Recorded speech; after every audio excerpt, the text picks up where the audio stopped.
The whole of the great roof was loud with the spring feast, when the wind shifted in the smoke hole and carried one thread of scent down across the long tables, and the Lycan King of the Hjalmar lands, who had not gone quiet in the middle of a sentence in 6 years, went so still that the wolf beside the hearth lifted its head. He did not move. He did not breathe, for a long moment, the way a man does not breathe when he is afraid that breathing will scare off a thing he has stopped letting himself want. And then, into a hall that did not yet know to be silent, in a voice that came up out of some buried country in him, he said 2 words that no one near him understood. "You lived," to a gray serving woman at the far doors, whom not one wolf in that hall had so much as glanced at twice. "Keep that, and hold it gently, because you do not yet know what it cost 6 years to make a man say it, nor who in that loud, bright hall had spent those 6 years making very sure it would never be said at all. A man can be deceived by his own eyes, and grief is the deepest deceit of all. But a wolf scents the truth under everything the years pile on top of it, and the king's wolf had been waiting at the bottom of him for 6 years for exactly this thread of air. So let me carry you back, all the way back, to the night the Hjalmar pack decided a woman was dead. Her name was Saela, and 6 years before this feast, she had been the thing the whole pack could not forgive their king for choosing. You know how a pack receives a low-born Luna? Saela had come up out of the herb crofts at the edge of the Hjalmar lands, a healer's daughter with no house and no rank, and a wolf so small and gray the elders said it would shame the high seat. And the young king Vidar, 3 years crowned and already the largest wolf the north had bred in a generation, had scented her once at a border market, and never after been able to scent anyone else. He took her against every counsel. He gave her the Luna's place over the daughters of 6 strong houses, and the houses smiled at the feast and sharpened their grievances behind their hands. And Saela, who had never wanted a high seat, and had taken it only because the wolf that chose her left neither of them any choice, spent 2 short years trying to be small enough that the pack might forgive her for being loved. Then came the raid on the eastern crofts. I will not make it more than it was, because it was already too much. A hard winter, a hungry rival holt across the fells, a night of fire at the edge of the Hjalmar lands, the king away at the western moot, the border crofts overrun in the dark, and when the wolves of the Greatroof reached the eastern fords by dawn, the crofts were ash and the people were scattered, and the young Luna, who had gone down to the crofts that very evening to set a healer's hands to a birthing, was gone. They found her healer's satchel half burned at the ford. They found the carved bone wolf token the king had whittled her in their first season, snapped clean in 2 in the trampled mud. They did not find her, or any part of her, and after 3 days of the king's wolf tearing the fells apart and finding nothing, the elders said the only thing a pack says when there is nothing left to find, that the river had taken her, that she was with the dead, that a king must grieve and then must rule. He grieved. He did not rule, not really, not for 6 years. That is the whole rot at the center of this, and you should mark it. A king is his wolf, and Vidar's wolf had chosen once, wholly, the way a wolf chooses, and when the thing it had chosen vanished off the face of the world, the wolf did not heal and the man did not heal. And a king who cannot heal is a king who leans more and more on whatever hand will hold the weight he has stopped carrying. He went through 6 years of feasts, scenting the cold air at the smoke hole for a thing that was no longer in it. Every wolf in the Greatroof had seen him do it and learned not to speak of it. The king's head coming up at a turn of wind and then going down again into the gray. The pack called it mourning and pitied him for it. One man in that hall had learned to use it. But Saela had not gone with the dead. Saela had been sold. Here is the truth the pack would not have for 6 years, and you may as well have it now, because the whole turning of this hangs on it. The raid on the eastern crofts was not the random hunger of a rival holt. It was bought. Among the scattered and the taken that night, the Luna, dazed, half overcome by the smoke, her wolf battered down small, had not been left for the river. She had been bound and carried over the fells by men who knew exactly which gray woman they had been paid to make disappear, and traded into a far thrall holt 3 valleys north, the kind of place that asks no questions of where its hands come from, the kind of place a wolf can be worked gray and silent for years and never once be looked at as anything but a pair of hands that do not tire. She did not die there either. Though there were winters, she would have called it a kindness. She kept the herb craft her mother gave her, because a thrall who can bring down a fever is a thrall worth feeding, and so she lived, tending the sick of a holt that was not hers, sleeping in the byre with the working hounds, her mate scent going down and down under 6 years of wood smoke and cold and grief and the iron tang of a labor that is not chosen, until even she could not always find it in herself. She learned the long patience of a thing that has stopped expecting to be rescued. And she learned, in the thrall holt, in the careless talk of men who never imagine the hands that serve them are listening, exactly who had paid for her. A name dropped at a winter fire. A face she would know again in the dark. The thread that led all the way back across the fells to a lord of the Greatroof who slept easier every night her king believed her dead. I will give you one thing out of those 6 years, because she would not want you to think the thrall holt was only a darkness, and because the thing she found there is what later let her walk home and stand straight in a hall that wanted her dead. There was a child in the byre with her, a thrall-born girl of 6 or 7 with a wasting cough, whom the holt would have let go the way a holt lets go of a hand that cannot yet earn its bread. And Saela kept her alive. 3 winters of the herb craft her mother gave her, brewed in secret over a byre lamp, and the cough broke, and the child lived, and the child called Saela by a name in the old tongue that means the one who stayed. That was the whole of what Saela had in 6 years, and it turned out to be enough. Not the high seat, not the king, not even her own name. It turned out to be enough. Not the high seat, not the king, not even her own name. But turned out to be enough. Not the high seat, not the king, not even her own name, but the discovery, in the lowest place the North could put her, that the herb craft and the staying were hers, were nobody's to sell, and made her, even gray in a borrowed byre, a person the small and the dying came to rather than fled. She had been the Luna of the Hjalmar lands, and felt like a borrowed thing in a high seat. She was a thrall in a stranger's byre, and was, for the first time in her life, certainly and unsellably, someone. Mark that, because it is the whole of why a steward's doubt could not unmake her later. You cannot cast out of a hall a woman who has already learned she is real in a byre. That, and the name, is what finally brought her home. Not hope. She had buried hope deeper than the pack had buried her. She came back because she had learned who had done it.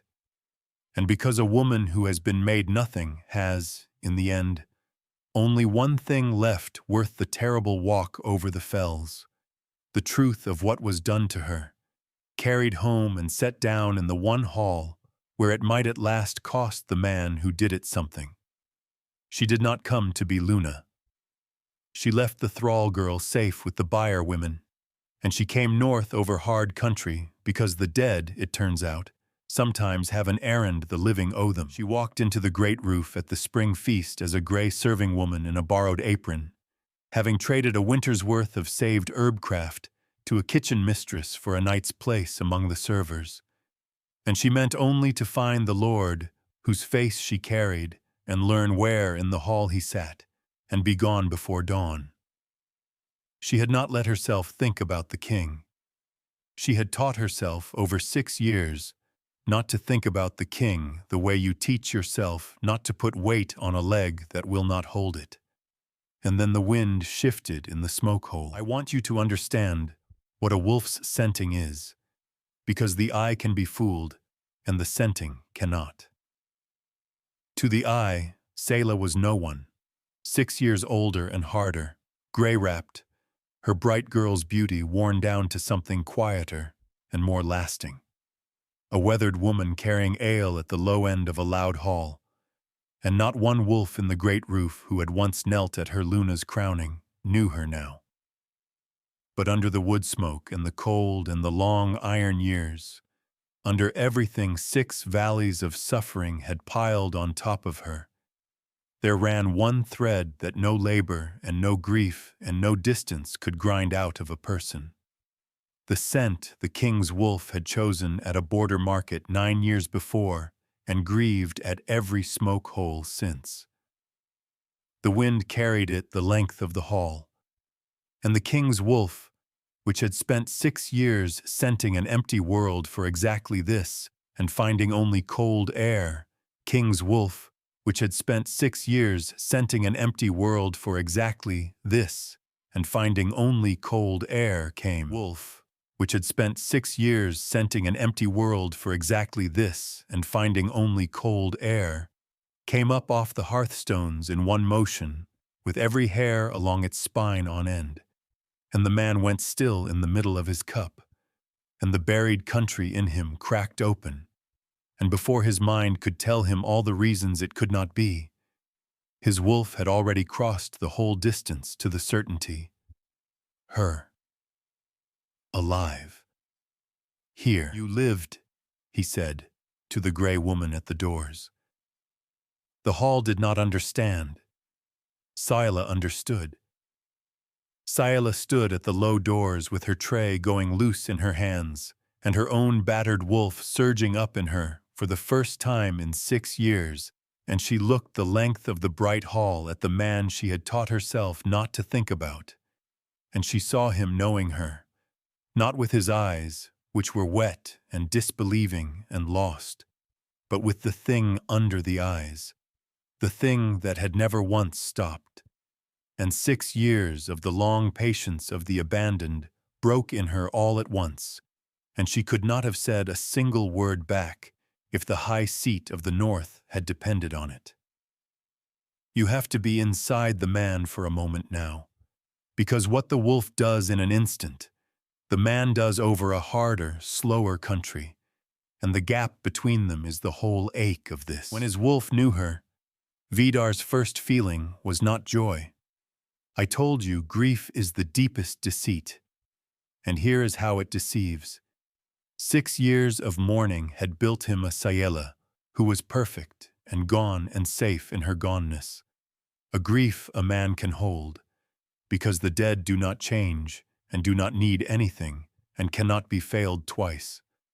And the wolf was telling him, against all of that the true Saela was alive and standing weathered and gray at his own low doors, which meant 6 years of mourning had been 6 years of a lie someone had told him, and that the woman he had grieved as a flawless ghost was instead a living changed creature who had been somewhere all this time, somewhere he had not torn the world apart to find, because after 3 days he had let the elders tell him to stop. The wolf knew her in a breath. The man had to climb, in front of his whole hall, over grief and guilt and disbelief and the terrible arithmetic of, where were you, where was I, what was done? And a king climbs slow, with everyone watching, and the climbing is the thing his wolf cannot do for him. He came down off the high seat. He crossed the hall, the most feared wolf in the north walking the length of his own feast toward a serving woman. The way you walk toward a thing you are afraid will prove a dream. And the pack drew back, muttering on either side, because their grieving king had plainly, at last, gone the rest of the way mad, naming a kitchen-gray woman with a dead Luna's name. And when he reached her, he did not embrace her, because he did not yet dare.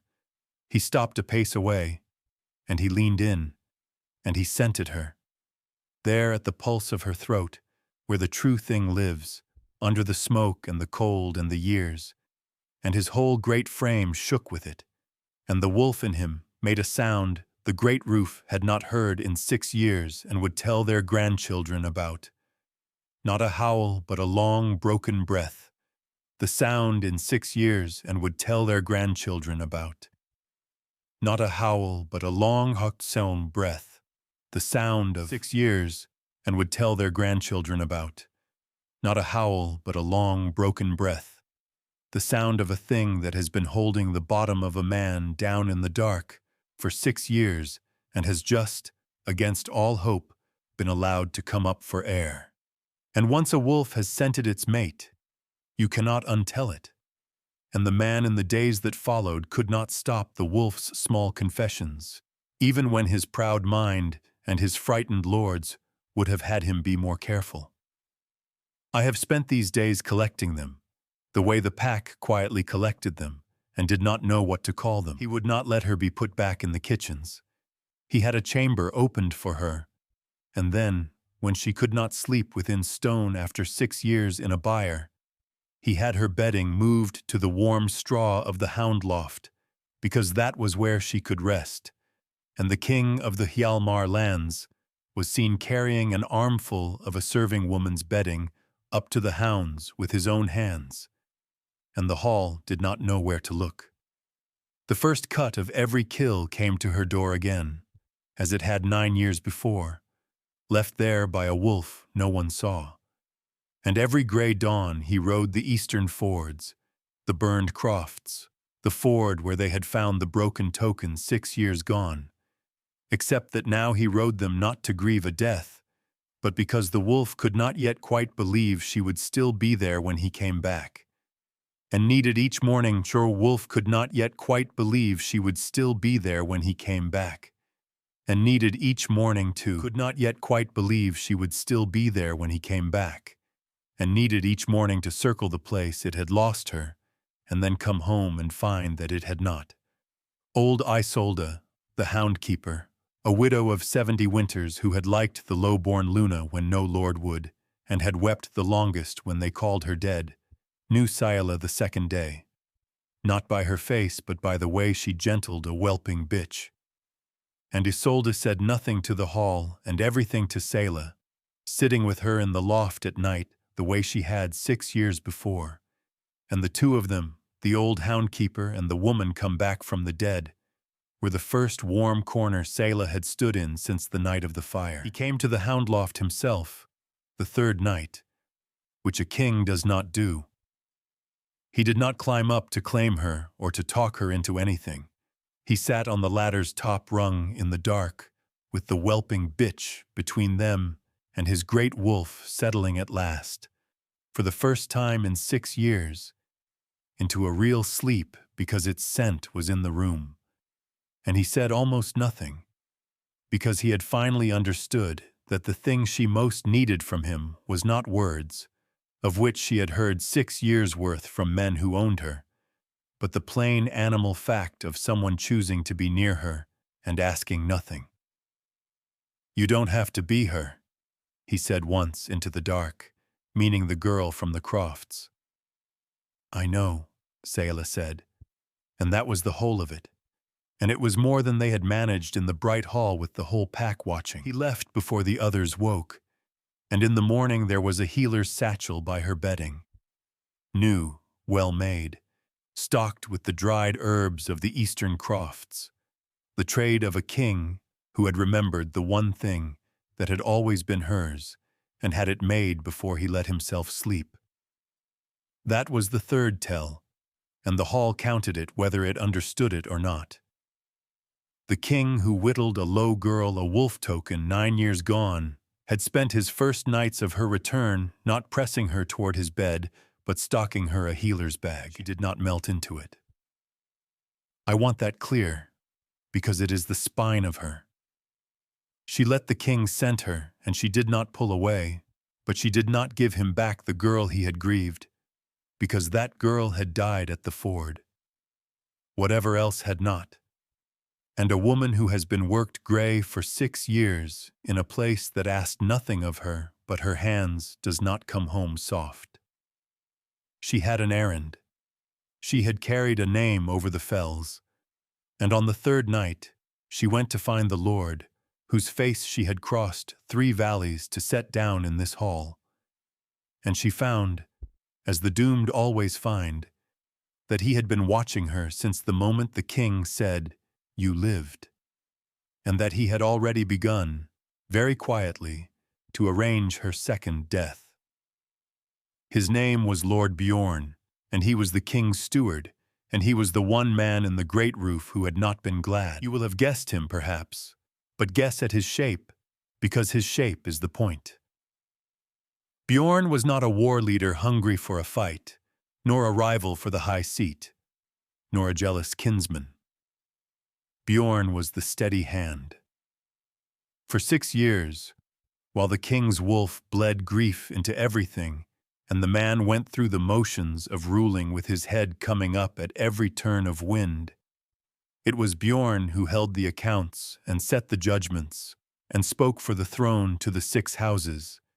Bjorn, who had become, in all but name, the power of the Hjalmar lands, because a grieving king is a king who is grateful to be leaned on, and a king made whole again is a king who no longer needs his steward at all.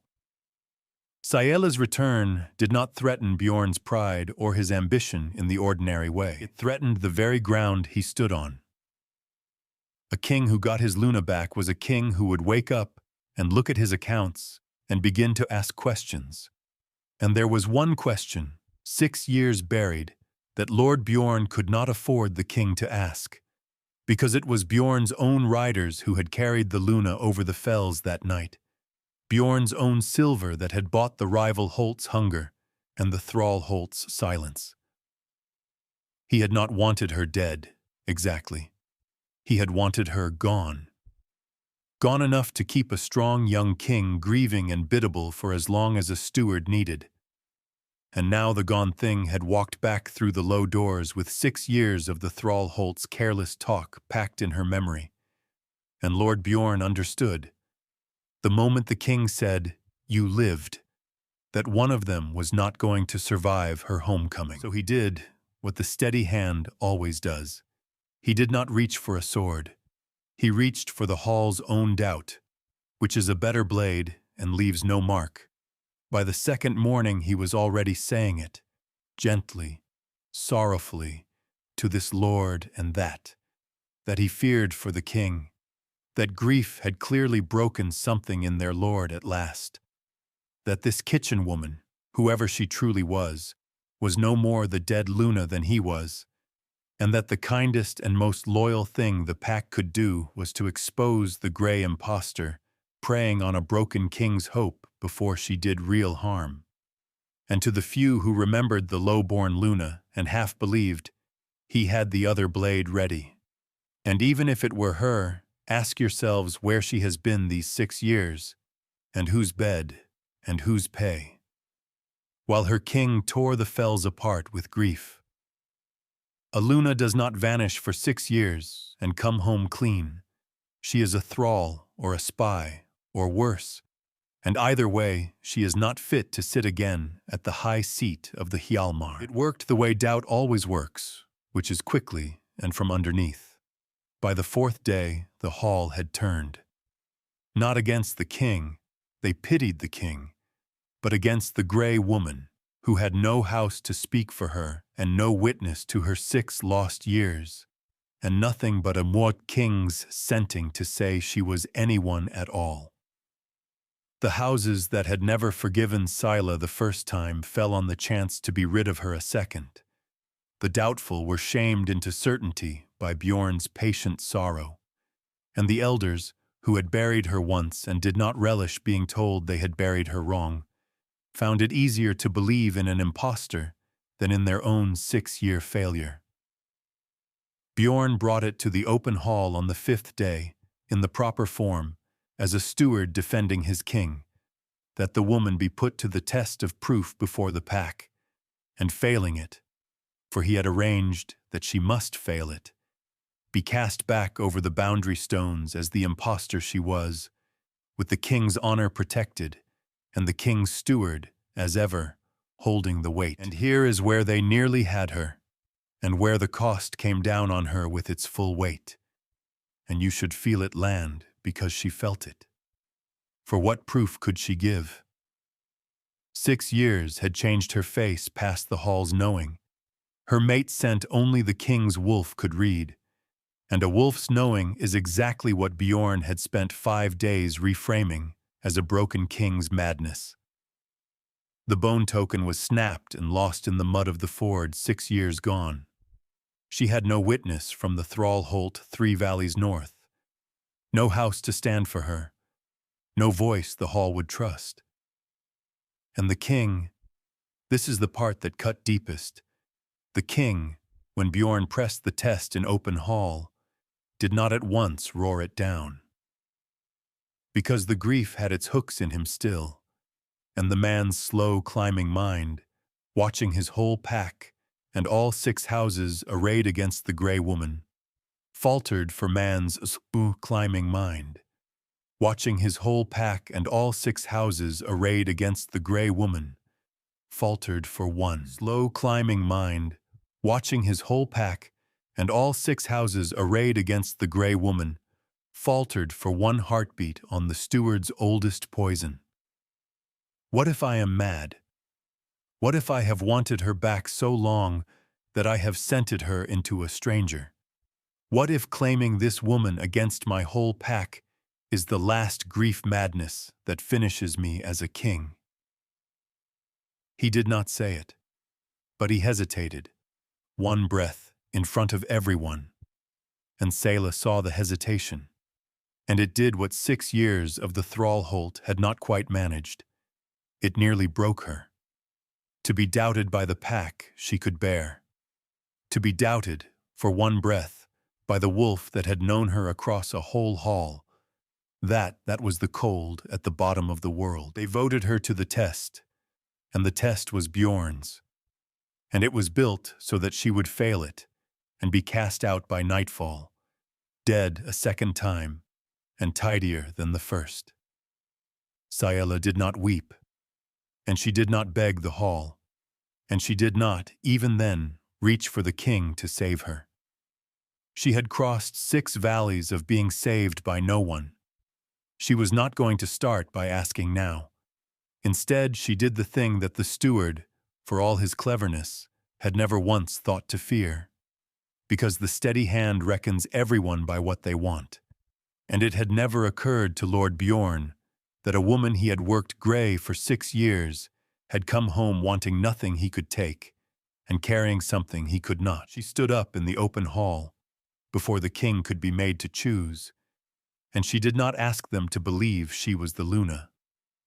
She turned to Lord Bjorn, and she told the hall, in a voice gone quiet and level and certain from 6 years of holding steady, in a place that would have broken a louder one, exactly what had been done to her, and exactly who had done it. You are right, my lord steward, that a Luna does not vanish for 6 years, she said.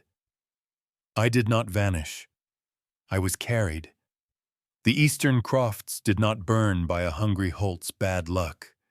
They burned by silver, and the silver had a hand, and the hand carried me bound over the fells the same night, and sold me 3 valleys north to a thrall holt that asks no questions. And I have spent 6 years there learning to bring down a fever, and keeping my mouth shut and listening. Because that is what the unimportant do, my lord. We listen, while the important talk over our heads as though we were the byre wall. And men talk, at a winter fire, about who paid them and what for. I know the holt that bought me. I know the price, I know the season, and I know the face of the rider who put the rope on me, because I have carried it 3 valleys to set face of the rider who put the rope on me, because I have carried it 3 valleys to set it of the rider who put the rope on me, because I have carried it 3 valleys to set it down in this hall. And she turned, slow, and looked past Bjorn to a hard-faced man at the steward's own shoulder, one of his household riders gone white now to the lips. And he is standing at your right hand this very night, my lord. And he knew me the moment I came through the doors, the same as you did, which is why you have both been so very eager to have me dead again before I could speak. The hall went silent, the way a hall goes silent, when a thing it cannot unhear has been said in it. And the rider at Bjorn's shoulder, a thrall trader's hireling, not a steward, with none of his master's long nerve, looked at the grey woman who plainly knew his face and his deed, and looked at the turning hall, and did the thing frightened men do. He stepped back from his lord. 1 step, the oldest confession there is. It was not proof a court could weigh. It was better. It was the truth moving through a room on its own legs, and every wolf in the Greatroof watched it walk. And into that silence, at last, the king's wolf finished what the man had been too slow and too haunted to finish himself. Vidar had heard her. Every word, the burned crofts bought, the rope, the 6 years, the listening, and the last of the grief's hooks tore out of him all at once, because grief cannot survive being told the true shape of the thing it mourned. And the man came up out of 6 years of comfortable mourning into a rage and a grief and a love that were all suddenly, finally, pointed in the right direction. But he did not trust the hall to take his word, the word of a king they had spent 5 days pitying as mad. So he gave them the one witness no steward's doubt could touch. He looked at his wolf, and he let it go to her, the great gray-black wolf of the Hjalmar King, the one that had let no living hand near it in 6 years, that had grieved at the smoke hole and torn the fells and gone half wild with a loss the whole pack had watched, crossed the open hall in the firelight, past the high seat and the 6 houses and the white-faced steward, and it went to the gray serving woman, and it pressed its enormous head against her chest and its muzzle to the pulse of her throat where the true scent lived, and it stood there shaking and breathing her in front of the entire pack. No impostor in the world makes that wolf do that. No madness in a king moves a beast across a hall to bear its grief at a stranger's throat. The pack had spent 5 days letting a steward tell them the king's scenting was a broken man's dream. And now they watched the king's wolf, which lies to no one scenting, was a broken man's dream. And now they watched the king's wolf, which lies to no one because was a broken man's dream. And now they watched the king's wolf, which lies to no one because it does not know how, lay its whole grieving certainty at the feet of the woman they had been about to cast out. And there was not a wolf left in the Greatroof who could go on pretending not to know her. Lord Bjorn, who had reckoned every want in that hall but hers, reached for the last thing a steady hand reaches for when its blade of doubt has shattered. He opened his mouth to call it sorcery, a thrall's trick, a spell on the beast, and he got no further, because the king had finally arrived where his wolf had been since the wind shifted. And a Lycan King who has stopped grieving and started knowing is not a thing a steward talks his way past. He did not strike Bjorn down. She would not have let him, and you will see at the end why. He did something a steward fears more than a blade. He turned to the whole pack, and he ended in front of them the thing Bjorn had spent 6 years living on. I have not ruled these lands in 6 years, the king said, and his voice did not spare himself. I have grieved them, and I have let this man rule them in my grief. And tonight I learned that the grief itself was his handiwork, that the wife my wolf chose was not taken by the river, but by my own steward's silver, and that I have spent 6 years leaning on the very hand that emptied my hall, and thanking it. That ends in this hour. He looked at Bjorn then, and there was no madness left anywhere in his face. You did not want me dead, Bjorn. You wanted me broken, because a broken king needs a steward and a whole one does not. So I will give you the one sentence that fits the crime. I am whole now. I have no more need of you. Strip the steward's keys from him, and let him hold the most distant winter holt of the Hjalmar lands, alone, where there is nothing left to steward but the cold.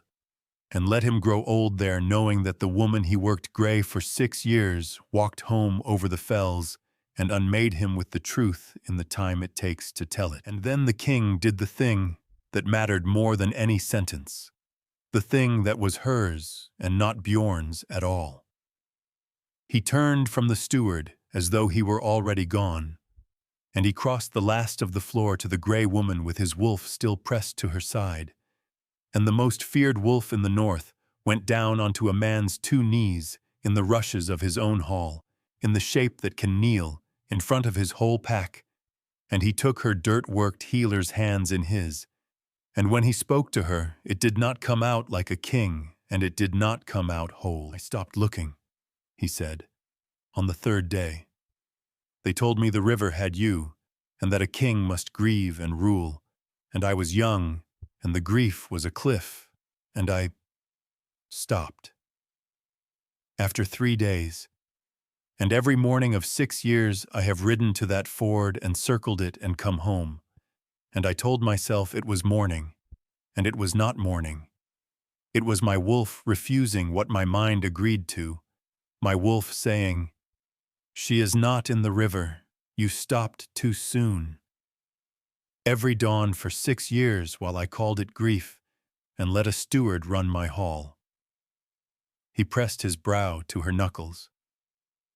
You were 3 valleys north, worked grey, listening. For 6 years while I ate the first cut and mourned a ghost. I do not ask you to give me back the woman who went down to the crofts that night. I know she does not exist anymore. I know what was who went down to the crofts that night. I know she does not exist anymore. I know what was done went down to the crofts that night. I know she does not exist anymore. I know what was done to her. I know I let it be done by stopping after 3 days.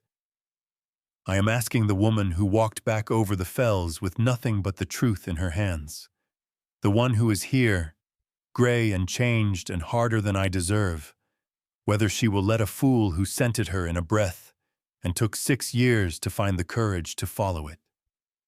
Try for the rest of both our lives to be worth the walk you made to get home. My wolf never lost you. Forgive the man for the parts the wolf could not carry. He gave her nothing made of gold. And you have noticed by now that the men in these tellings never grovel with gold, because gold is the apology of someone who has not understood what he broke.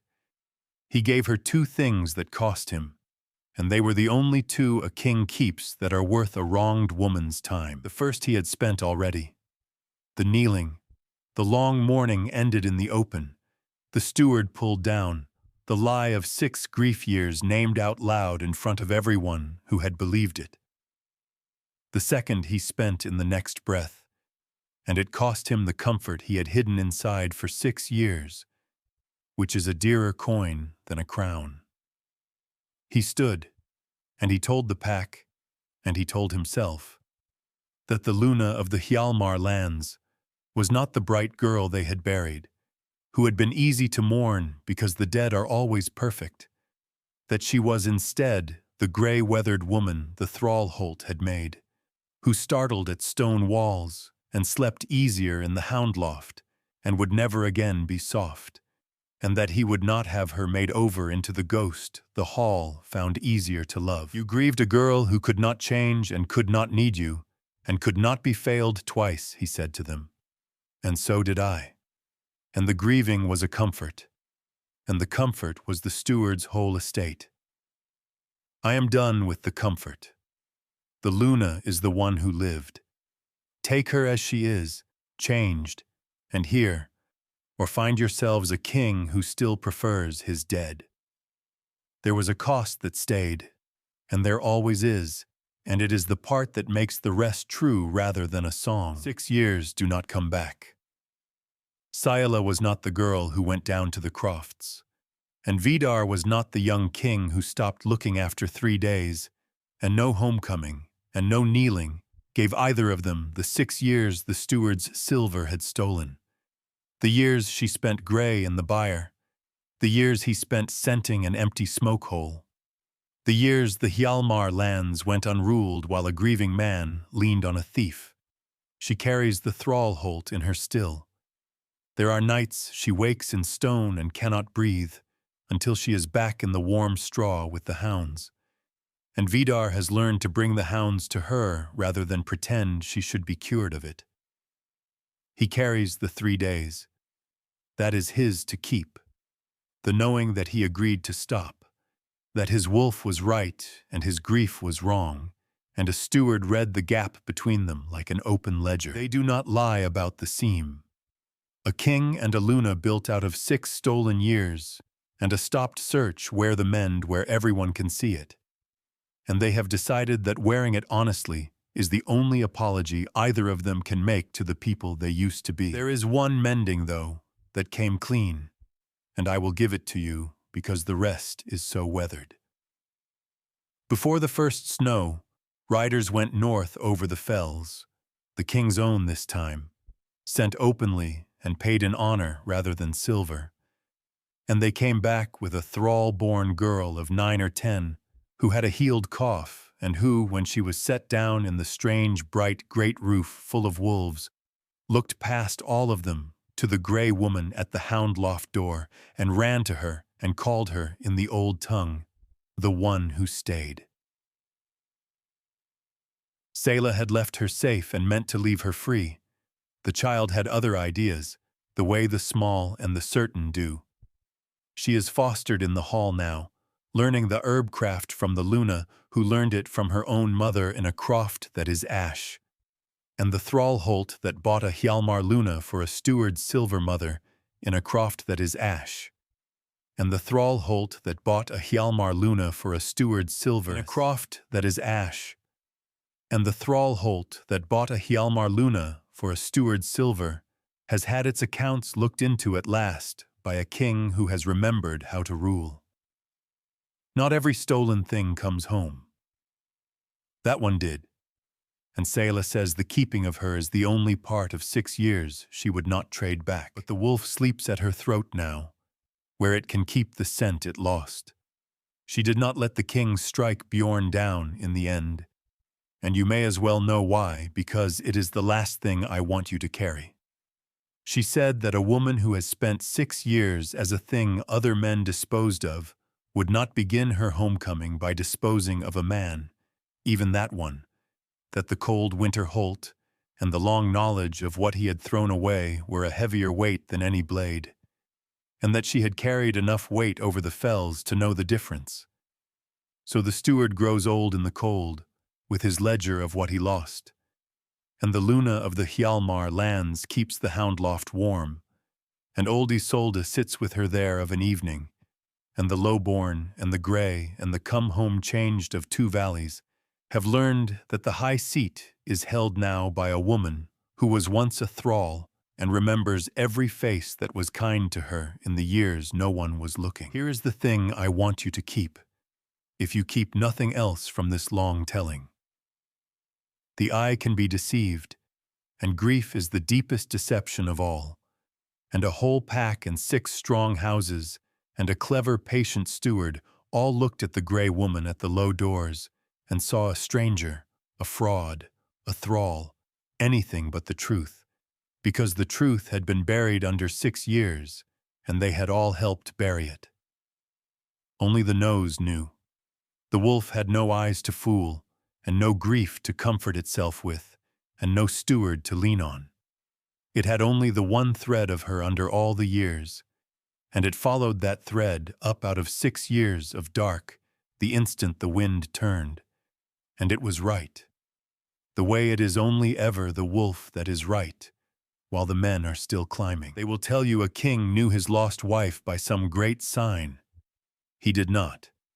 He knew her because the beast in him never once agreed she was gone, and kept her scent at the bottom of him through 6 years of everyone telling it otherwise, and lifted its head at a turn of spring wind, and finished what the man could not.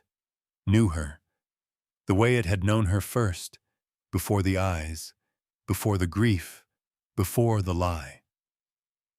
The wolf gets there first. It always has. The men just have to be brave enough in the end to follow where its nose has already gone. Sit by the fire a while yet, and run with the pack to the end of the cold. There is a smoke hole somewhere tonight, with a grieving wolf beneath it, lifting its head at a turn of wind, scenting for a thread it has been told for years is gone.